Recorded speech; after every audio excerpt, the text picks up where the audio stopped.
Hello दोस्तों, स्वागत है आपका अपने YouTube चैनल डायमंड ज्ञान अड्डा में। और मैं आज मनोविज्ञान के फिर से 30 महत्वपूर्ण प्रश्नों के साथ प्रस्तुत हुआ हूं। तो इन प्रश्नों को आप करिए और देखिए कि आपके इनमें कितने मार्क्स आते हैं।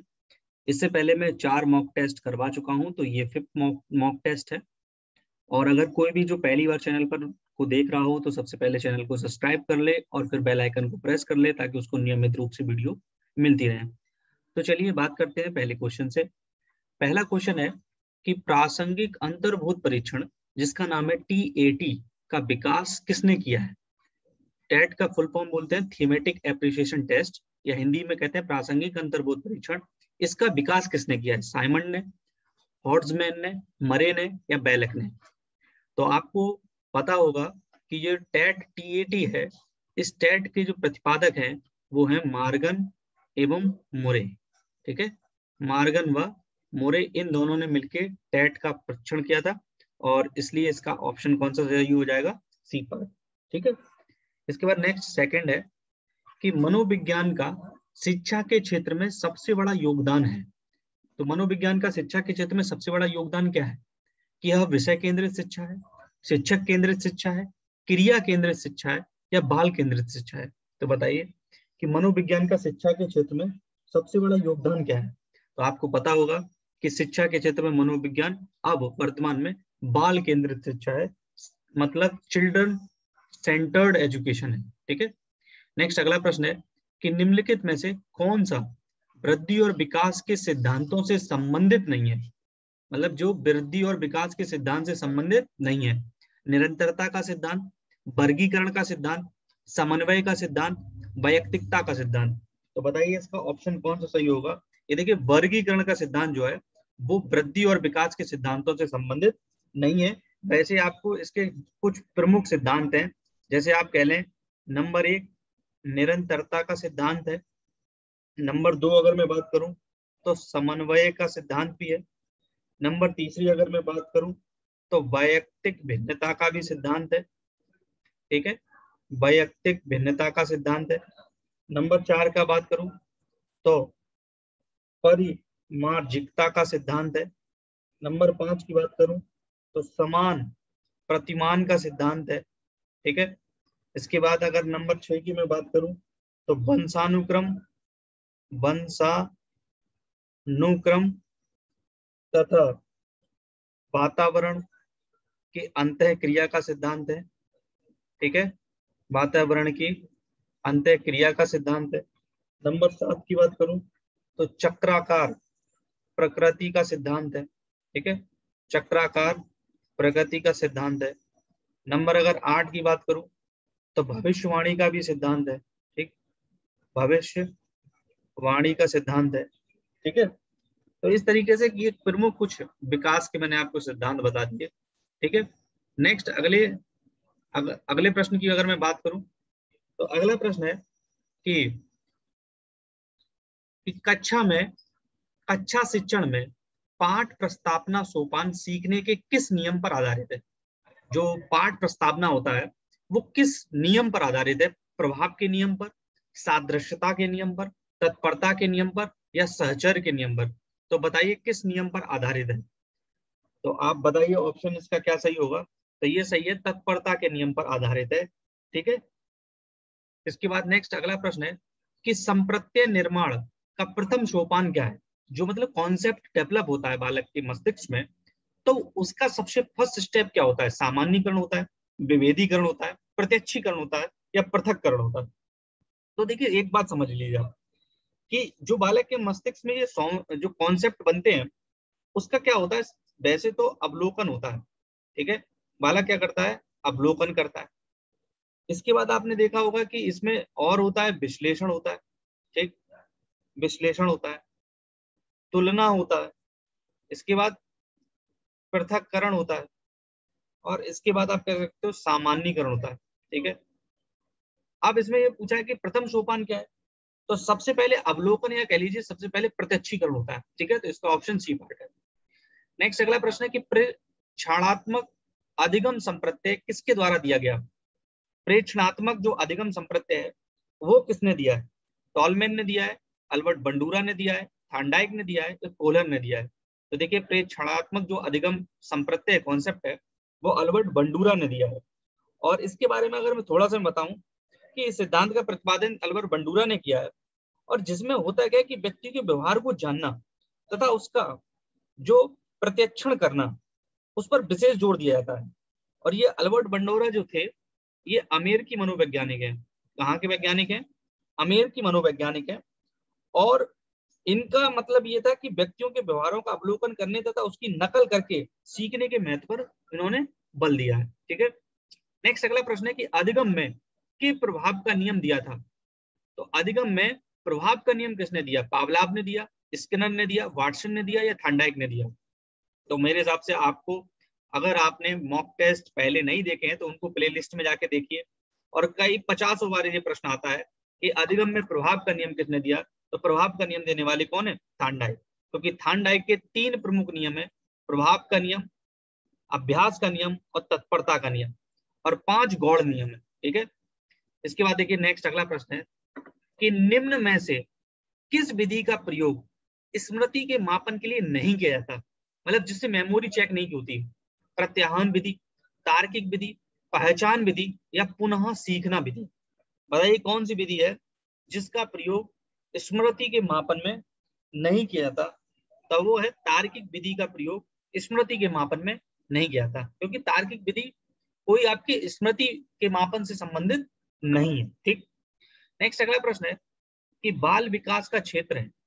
अब बताइए बाल विकास का क्षेत्र कब कहां से कहां तक है? केवल शैशवावस्था की विशेषताओं का अध्ययन कराता है। देखिए केवल लगा हुआ है तो ये हो ही नहीं सकता। केवल गर्भावस्था की विशेषताओं का अध्ययन कराता है, ये भी नहीं हो सकता। केवल बाल्यावस्था की विशेषताओं का अध्ययन कराता है, ये भी नहीं हो सकता। गर्भावस्था से किशोरावस्था की विशेषताओं का अध्ययन कराता है, तो ये ऑप्शन सही होगा। ठीक है, तो डी पार्ट इसका सही है।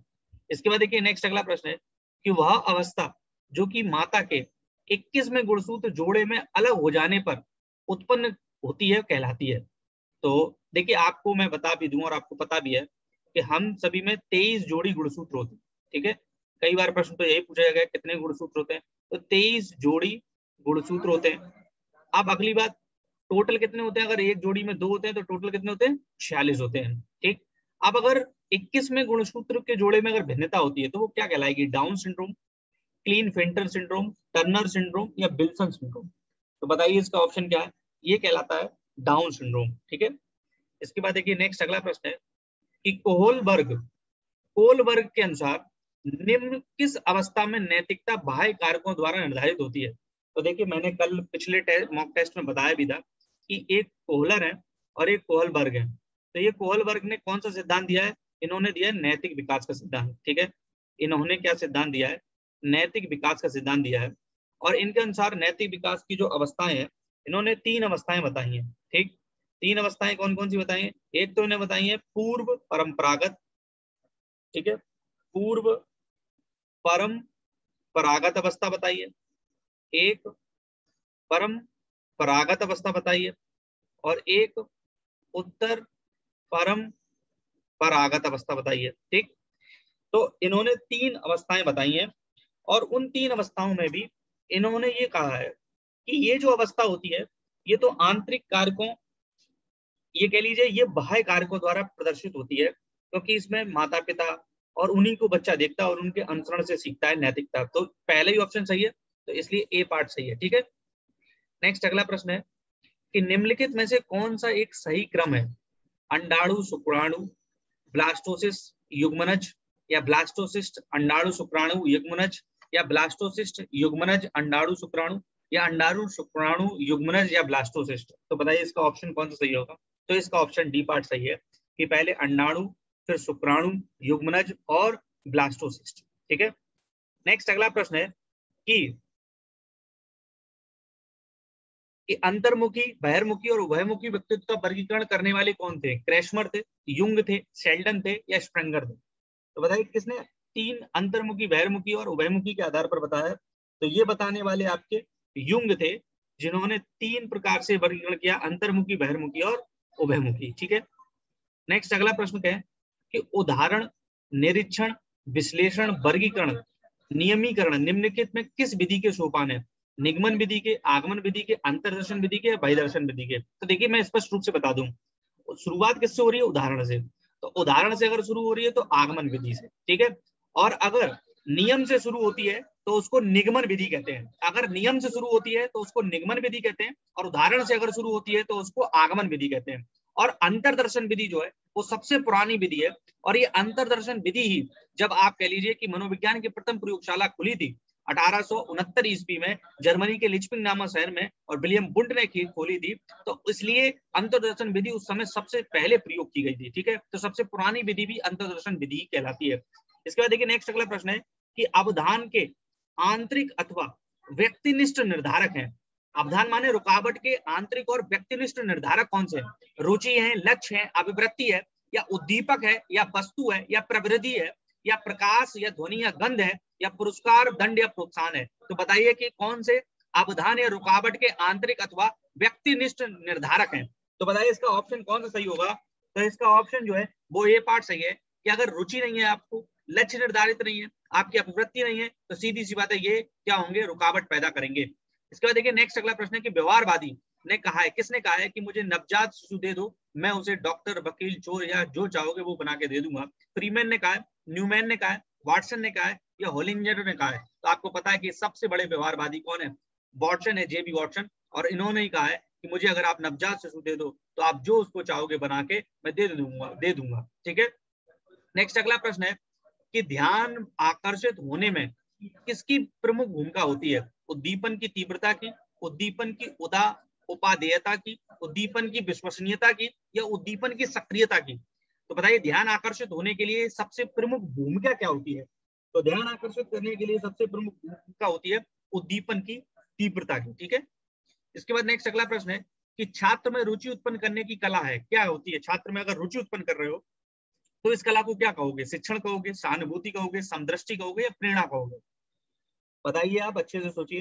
देखिए सीधी सी बात है कि मोटिवेशन, जिसको आप प्रेरणा कहते हैं, तो प्रेरणा ही क्या करती है, छात्र में किसी चीज के प्रति रुचि उत्पन्न करती है, सीखने की प्रति उसकी टेंडेंसी विकसित करती है, ठीक है।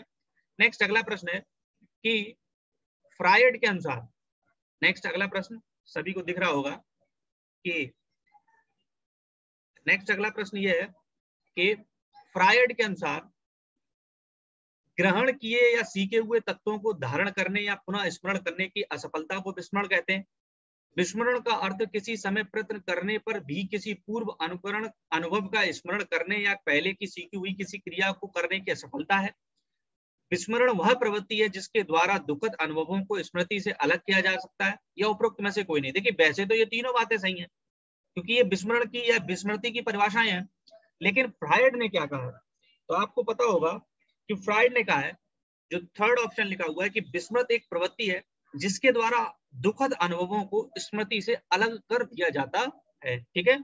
नेक्स्ट अगला प्रश्न देखिए, SOR जो सिद्धांत है वो किसके द्वारा प्रतिपादित किया गया? वाटसन, कोप्पा, कोलर, या गेस्टाल्टवादी मनोवैज्ञानिकों के द्वारा। तो आपको बता दें कि ऑप्शन चूंकि इसमें सही नहीं है, ये SOR जो थ्योरी है वो दी है वुडवर्थ ने। किसने दी है?